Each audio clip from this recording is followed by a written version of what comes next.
창세기 단어별 원어강에 오늘 하나님이 말씀하시더냐라는 단어를 가지고 함께 은혜를 받겠습니다. 창세기 3장 1절입니다.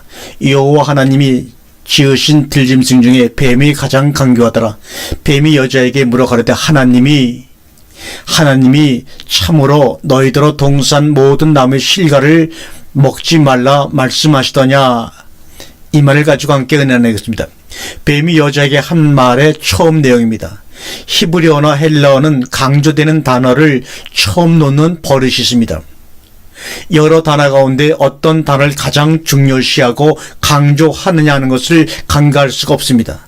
가장 중요시하고 강조하고자 하는 단어를 헬라어나 히브리어는 문장에 제일 처음에 놓습니다.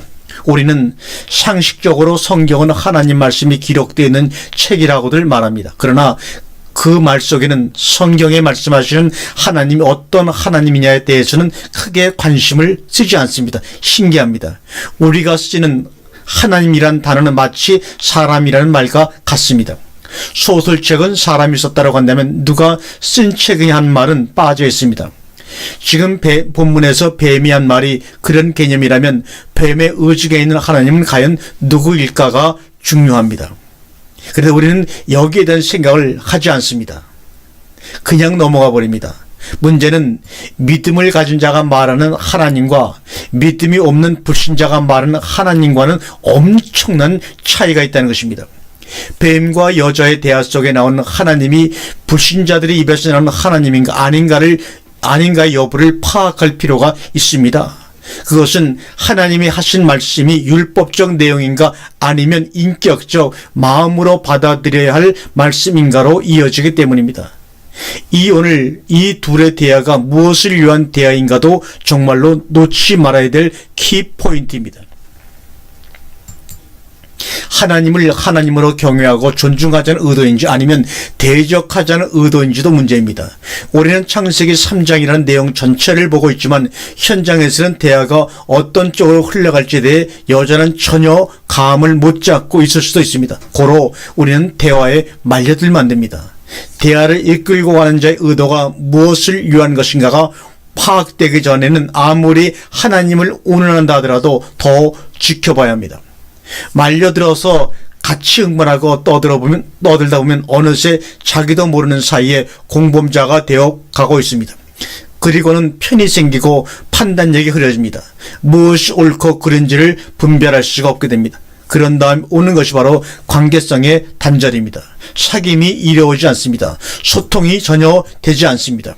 마음이 열리지 않게 되고 아무리 만나는 시간이 오래되었어도 서먹서먹하기는 마찬가지입니다. 자주 의심이 들게 되고 혼란이 자주 찾아옵니다. 겉을 만드신 이가 속도 만드셨습니다. 고로 겉을 볼 수 있으면 속도 볼 수 있어야 합니다. 속을 볼 수 없으면 속이 보일 때까지 참고 기다려야 합니다. 속을 보고 난 다음 겉을 보아도 늦지 않습니다.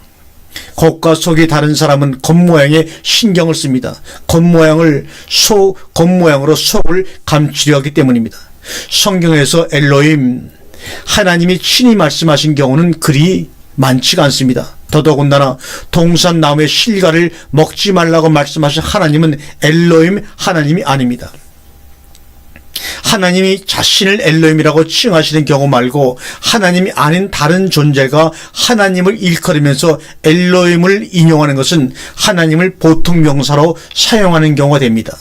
예를 들면 부모를 경멸하는 못된 자식들끼리 이런 대화를 한다고 하면 가정해 봅시다. 그 사람이 먹지 말라고 말했어와 아버지가 먹지 말라고 말했어는 엄청난 차이가 있는 것과 같습니다. 엘로힘이 먹지 말라고 말했어는 전자의 경우와 같은 것입니다. 분명히 여호와 엘로힘께서 말씀하신 내용인데 왜 여호와가 빠져 있느냐는 것입니다. 여자 또한 어떻습니까? 여호와 하나님 의식이나 있는 것입니까? 여호와 하나님 의식이 없는데 그분이 하신 말씀이 여자에게 무슨 의미가 있겠습니까? 단지 뱀과 여자는 신의식이나 그분이 하신 말씀보다는 둘이 지금 말장난을 하고 있는 것입니다. 뱀은 의도를 가지고 여자를 미혹하고 있고 여자는 미련하게 말장난에 말려들어 빠져들고 있을 뿐입니다. 이것을 정확하게 보고 계신 분이 계시니 그들의 말장난의 대상이신 여호와 하나님이십니다. 눈을 지으신 이가 보지 못하시며 귀를 지으신 이가 듣지 못하시겠습니까? 고로 하나님의 이름을 망령되이 일컬어서는 우리는 절대로 안 됩니다. 이들을 보십시오. 이것이 바로 망령입니다. 창세기 3장 3절과 5절의 말씀입니다.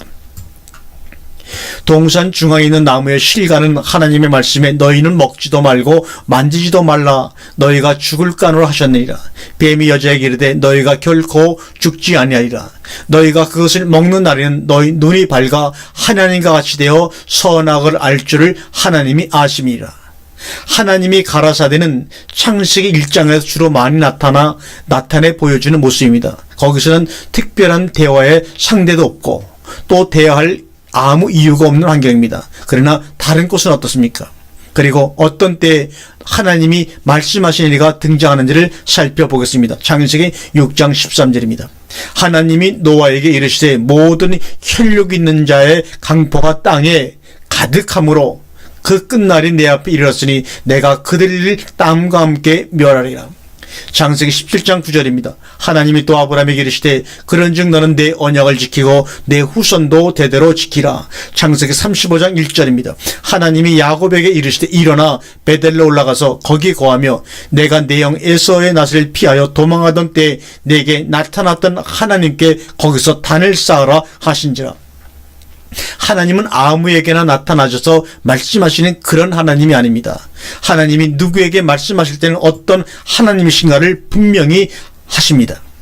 누가 어떤 이름으로 말씀하시든지 우리는 성경에 기록된 하나님 이름을 확인하고 기억해야 합니다. 왜냐하면 거짓 증인이 될 수 있기 때문입니다. 여자에게 말하고 있는 뱀은 여자에게 거짓 증거를 지금 하고 있습니다. 엘로힘 하나님은 그런 말씀을 하신 적이 없어요. 다음 구절들을 보십시오. 창세기 3장 9절에 여호와 하나님이 아담을 부르시며 그에게 이르시되 내가 어디에 있느냐. 창세기 3장 13절에 여호와 하나님이 여자에게 이르시되 다 여호와 하나님이 지금 말씀하고 있는 것입니다. 하나님이 아담에게 선악을 따먹지 말라고 엘로힘 하나님이 하신 적이 없어요. 여호와 하나님이 내가 어찌하여 이렇게 하였느냐. 여자가 가로되 뱀이 나를 깨물어 내가 먹었나이다. 여호와 하나님이 뱀에게 이르시되 내가 이렇게 하였으니 내가 모든 육축과 들의 모든 짐승보다 더욱 저주를 받아 배로 달리고 종식도로 흙을 먹을지니라. 창세기 3장 20절에 여호와 하나님이 가라사대 보라 이 사람이 선악을 아는 일에 우리 중 하나같이 되었으니 그가 그 손을 들어 생명나무 실과도 따먹고 영생할까 하노라 하시고. 이상에서 보면 엘로힘 하나님이 말씀하실 때와 여호와 엘로힘이 말씀하실 때마다 하나님 호칭을 반드시 사용하고 있습니다. 이것이 성경입니다. 성경이 왜 이렇게 호칭을 일일이 붙이고 있을까요? 창세기 1장은 천지와 만물 창조입니다. 이는 엘로힘 하나님 소관이십니다. 그러나 창세기 2장은 에덴 동산 창조입니다. 그 천지 만물 가운데서 좁히고 좁혀서 에덴 동산의 창조입니다. 이는 엘로힘 하나님이 아니라 여호와 엘로힘 소관이십니다. 적어도 우리가 성경이 기록하고 있는 내용대로는 그렇습니다. 그 이후로는 엘로힘 하나님과 여호와 엘로힘이 나타나시고 말씀하십니다. 어떤 이름의 하나님이 어떤 내용을 말씀하시고 그 말씀이 어떤 과정을 거쳐 어떻게 진행되고 이루어지는가를 우리는 주시해야 합니다. 이것이 말씀을 찾는 자들의 합당한 자세입니다. 시편 22편 26절에 겸손한 자는 배부를 것이며 여호와를 찾는 자는 그를 찬송할 것이라. 너희 마음은 영원히 살지어다.